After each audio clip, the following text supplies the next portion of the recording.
So WhatsApp class 11th, welcome back to this channel.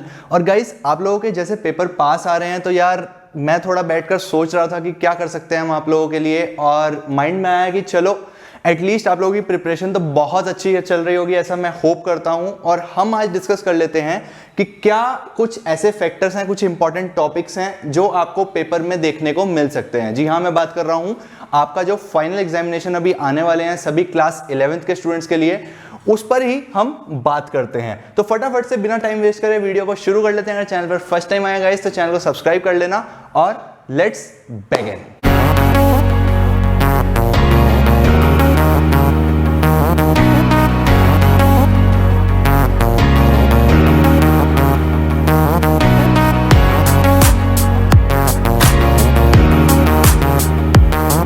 तो यार हम लोग चैप्टर वाइज बात करने वाले हैं, ठीक है। बिल्कुल डिटेल बात करेंगे कि क्या क्या ऐसे टॉपिक्स हैं जो मेरी नजर से मुझको लगते हैं कि टीचर एग्जाम में आपको दे सकते हैं। सबसे पहले चैप्टर अगर मैं सेट्स की बात करूं तो यार सेट्स पढ़ाने का बेसिक मकसद होता है कि 12th में भी काफी यूज आता है, और सेट्स अपने आप में भी काफी इंपॉर्टेंट चैप्टर है। इसमें जो सबसे इंपॉर्टेंट चीज है जो पेपर में पूछी जाती है वो क्या होती है guys? Word problems. Word problems पर ध्यान देना।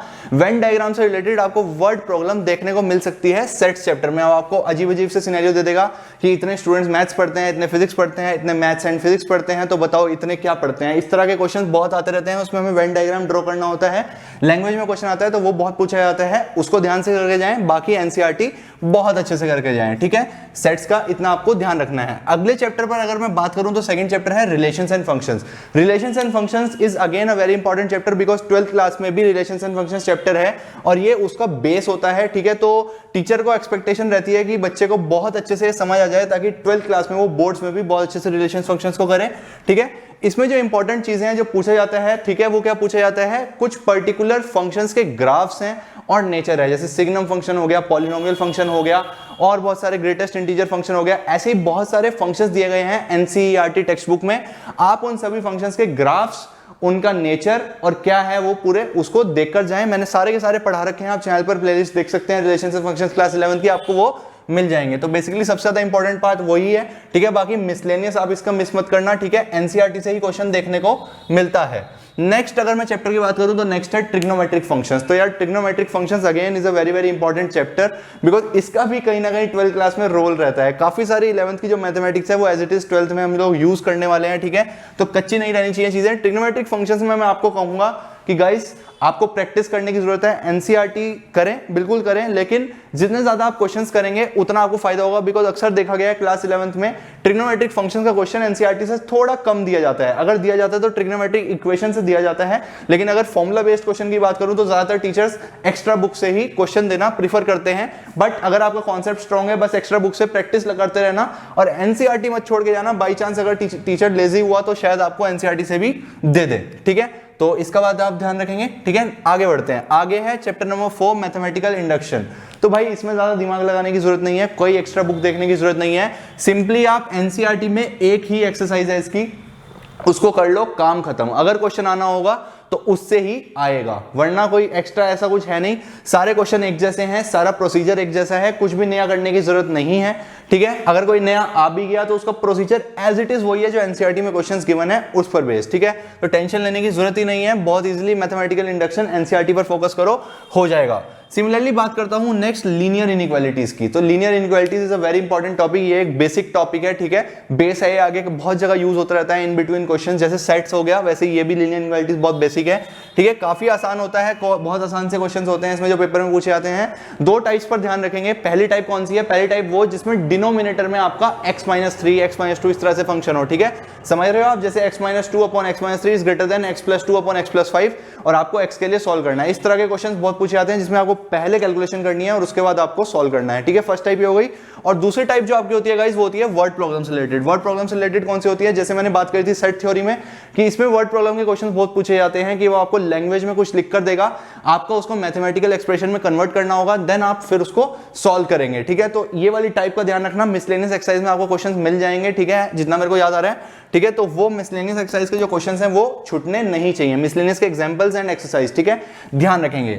Okay, let's move forward to complex numbers. It's a new topic, ठीक है, नया टॉपिक था, ज्यादा टिपिकल नहीं पूछा जाता है, एनसीईआरटी बेस्ड पूछा जाता है। जो एक टॉपिक होता है इसमें square root of a complex number पीछे दिया गया है, ठीक है, चैप्टर में नहीं दिया गया, लास्ट में आंसर्स जहां होते हैं उससे जस्ट नेक्स्ट पेज पर दिया गया है आई गेस सप्लीमेंट्री मटेरियल में। वो भाई बहुत ही पूछते हैं टीचर्स, ठीक है, अक्सर वो पेपरों में आता रहता है, ठीक है, 11th क्लास के एग्जाम में टीचर्स डालते रहते हैं, तो उस चीज पर फोकस करना अगर वो आपके सिलेबस में है, ठीक है, square root of a complex number. बाकी कॉम्प्लेक्स नंबर की भी मैं कहूंगा मिसलेनियस एक्सरसाइज काफी इंपॉर्टेंट है, बिकॉज मिसलेनियस एक्सरसाइज में मल्टीपल कॉन्सेप्ट्स को यूज करके करने वाले क्वेश्चंस हैं, ठीक है। एक क्वेश्चन है उसमें m की वैल्यू निकालनी है मिसलेनियस में, आई गेस वो वाला क्वेश्चन बहुत इंपॉर्टेंट है, मतलब वो बीच के जो क्वेश्चन है ना, क्वेश्चन नंबर 3 टू लेके 10 तक आई गेस, ठीक है, वो आप देख लेना। तो कॉम्प्लेक्स नंबर्स में मिसलेनियस करनी बहुत इंपॉर्टेंट है, ठीक है, मिसलेनियस में ही मेन क्वेश्चंस हैं जो अक्सर पेपर में पूछे जाते हैं। और बाकी कॉन्जुगेट वगैरह की प्रॉपर्टीज अच्छे से देख लेना, बाकी इस चैप्टर में कुछ नहीं है, स्टार्टिंग में तो बेसिक्स दिए गए हैं। अच्छा एक पर्टिकुलर चीज थी यार, उसमें क्या पूछता था वो कि आर्ग्यूमेंट बताओ, और वो रोटेट करके थीटा वगैरह एडजस्ट करना पड़ता था ना, फर्स्ट क्वाड्रेंट में थीटा, सेकंड में माइनस थीटा, फिर थर्ड में पाई माइनस थीटा, उस तरह का सीन था ना, तो वो जरूर देख लेना, आपकी वो आई थिंक सेकंड एक्सरसाइज है कॉम्प्लेक्स नंबर्स की, ठीक है। नेक्स्ट मूव करते हैं permutations and combination. It's a completely practice based topic, जितना आपका दिमाग चलेगा परम्यूटेशन एंड कॉम्बिनेशन में, बिकॉज ये बेसिकली काउंटिंग है, इसमें आपको सुनने का ज्यादा काम होता है और करने का कम। तो इसमें अगर मैं एनसीईआरटी की बात करूं तो एनसीईआरटी में स्टार्टिंग में फंडामेंटल प्रिंसिपल ऑफ काउंटिंग दिया गया है, ज्यादा नहीं पूछा जाता उस टॉपिक से। मिसलेनियस में कुछ क्वेश्चन है अच्छे, वो पूछे जाते हैं, और एक पर्टिकुलर टाइप में मेंशन करना चाहूंगा जिसका बहुत ज्यादा चर्चा होती रहती है एग्जाम में, वो क्या है, वो है डिक्शनरी बेस्ड क्वेश्चंस। वो आपसे पूछेगा कि ये पर्टिकुलर लेटर्स हैं, अगर इनसे बनने वाला कोई मैं वर्ड बनाऊं तो वो बताओ वो डिक्शनरी में क्या रैंक करेगा। भाई वो हर दूसरे साल टीचर्स पूछ लेते हैं, थोड़ा सा टिपिकल होता है, मेंशन कर रहा हूं, छूटना नहीं चाहिए। डिक्शनरी बेस्ड क्वेश्चंस पीएनसी से कर आप जाओगे, इस बात का ध्यान रखना। बाकी एनसीईआरटी को बहुत अच्छे से प्रिपेयर करो, हो जाएगा। अगर टाइम मिल जाए तो पीएनसी के लिए थोड़ी सी आरडी या कोई और एक्स्ट्रा बुक के क्वेश्चंस लगा लेना, क्योंकि थोड़ा दिमाग लगाने वाला टॉपिक है, नए क्वेश्चंस देखने को मिलते रहते हैं, ठीक है। अच्छा पीएनसी में एक और क्वेश्चन है, एक प्रूफ होता है गाइस, क्या क्या प्रूफ होता है, NCR plus NCR plus one, NCR plus NCR plus one equal to N plus one CR. इस फॉर्मूला का प्रूफ 6 नंबर में टीचर्स पूछ लेते हैं, तो इसका भी आपको ध्यान रखना है। Okay, let's move to our next chapter. Next chapter क्या है, बाइनोमियल थ्योरम। काफी आसान चैप्टर है, एक ही सिंपल सा है, x प्लस वाई की पावर n का एक्सपेंशन है, एनसीआर वही लंबा लंबा चलता रहता है, ठीक है, याद हो गया होगा। जनरल टर्म पर क्वेश्चन बहुत पूछा जाता है, ठीक है, जनरल टर्म पर सारे क्वेश्चंस प्रिपेयर कर लेना। और एक रिवर्स कर देते हैं ना, जैसे कि x प्लस वाई की पावर n में जो स्टार्टिंग से 7 टर्म है और जो एंड से 7 टर्म है, उसका जो रेशियो है 1/16 है, तो n की वैल्यू बताओ। ये क्वेश्चन बहुत पूछा जाता है, अच्छे से प्रिपेयर कर लेना, ठीक है। जनरल टर्म के सारे क्वेश्चंस कर लेना। मिसलेनियस में कुछ लेंदी से क्वेश्चंस हैं 6 मार्क्स के, ठीक है, एक्सरसाइज में भी और एग्जाम्पल में भी, वो वाले पर्टिकुलर चीजें आप बिल्कुल करके जाएं। और प्रूफ को बिल्कुल मत भूलना, जो मैंने बोला NCR plus one equals to N plus one CR, इसका प्रूफ भी एग्जाम में पूछा जाता रहता है, ठीक है। Let's move to our next chapter guys. Next chapter क्या है, स्ट्रेट लाइंस।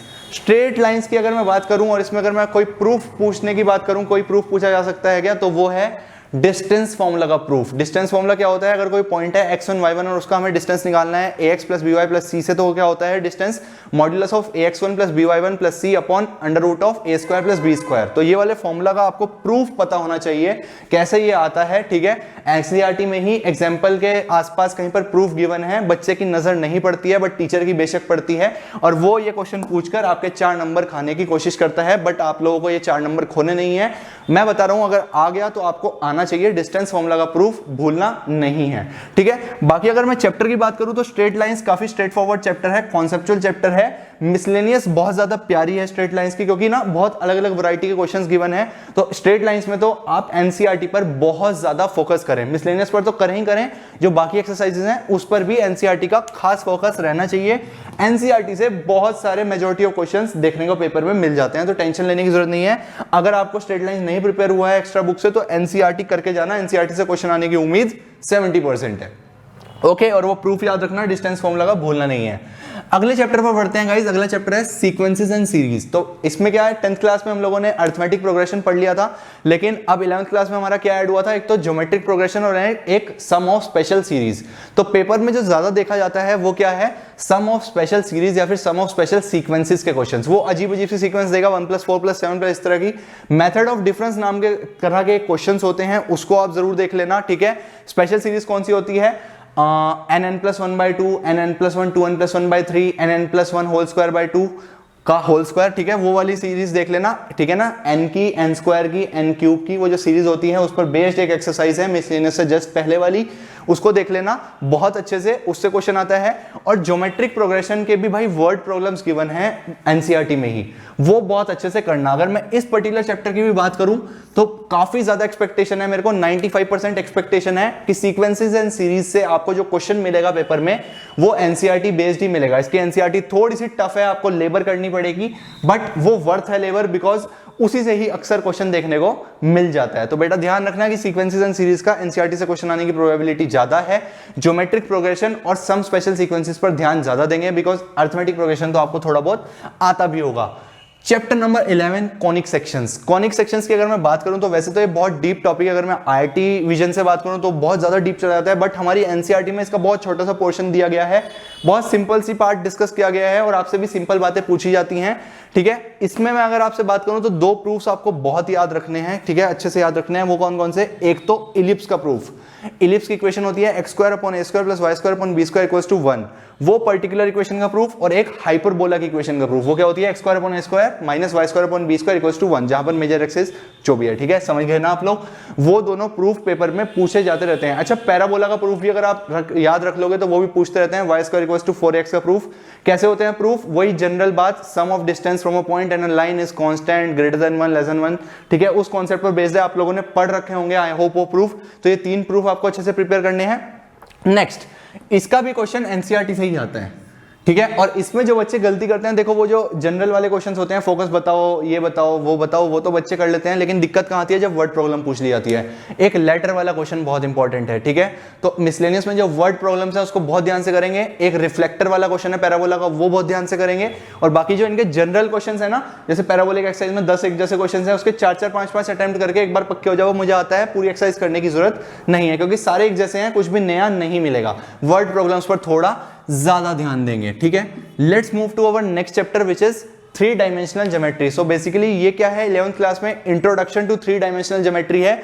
ज्यादा कोई टफ टॉपिक नहीं है, इसमें डिस्टेंस फॉर्मूला, सेक्शन फॉर्मूला से रिलेटेड क्वेश्चन पूछे जाते हैं। एक पर्टिकुलर चीज को रिवाइज जरूर कर लेना कि अगर आपको कोई पॉइंट पता है 1 2 -3 तो वो कौन से ऑक्टेंट में है। I am not talking about quadrant, हम 3D में है तो 4 क्वाड्रेंट इधर 4 उधर, तो 8 ऑक्टेंट होते हैं इसमें 3D में ना। तो आपको यह पता होना चाहिए कि कौन सा पॉइंट किस ऑक्टेंट में है 3D स्पेस में, ठीक है। थोड़ा सा आपको विजुअलाइज करना पड़ेगा, दिमाग पर जोर पड़ता है, ये पॉइंट मिस मत करना। टीचर इसी चीज का फायदा उठाकर ये वाला पर्टिकुलर चीज पेपर में पूछता है, ठीक है। तो इसका आप ध्यान रखेंगे। बाकी जो डिस्टेंस फॉर्मूला है, सेक्शन फॉर्मूला है, दैट इज वेरी बेसिक, वो आपको आता होगा, प्रैक्टिस करना है आपको एनसीईआरटी से। इसका क्वेश्चन आपको एनसीईआरटी से मिलने की काफी उम्मीद है। नेक्स्ट बात करते हैं गाइस लिमिट्स एंड डेरिवेटिव्स। तो लिमिट्स एंड डेरिवेटिव्स से एनसीईआरटी से क्वेश्चन कम पूछा जाता है, to be very honest. Reason being 12th class में 44 मार्क्स यानी हाफ ऑफ द पेपर यही कैलकुलस पर बेस्ड होता है।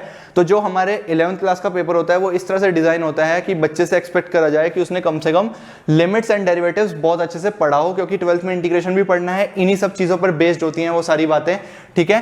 तो इसका क्वेश्चन थोड़ा सा टफ आता है, ठीक है, आपको एक्स्ट्रा प्रैक्टिस करनी पड़ेगी बेटा इसके लिए। कोई एक्स्ट्रा बुक से लिमिट्स के क्वेश्चंस लगा लेना। जो इन्फिनिटी वाली लिमिट है उसका क्वेश्चन ज्यादा पूछा जाता है। और अगर मैं डिफरेंशिएशन में बात करूं तो प्रोडक्ट रूल और क्वोशिएंट रूल का क्वेश्चन ज्यादा पूछा जाता है। वैसे तो देखो चेन रूल 12th क्लास में है, लेकिन चेन रूल का एक क्वेश्चन 11th क्लास के एनसीईआरटी में डाल दिया गया है, आई डोंट नो व्हाई।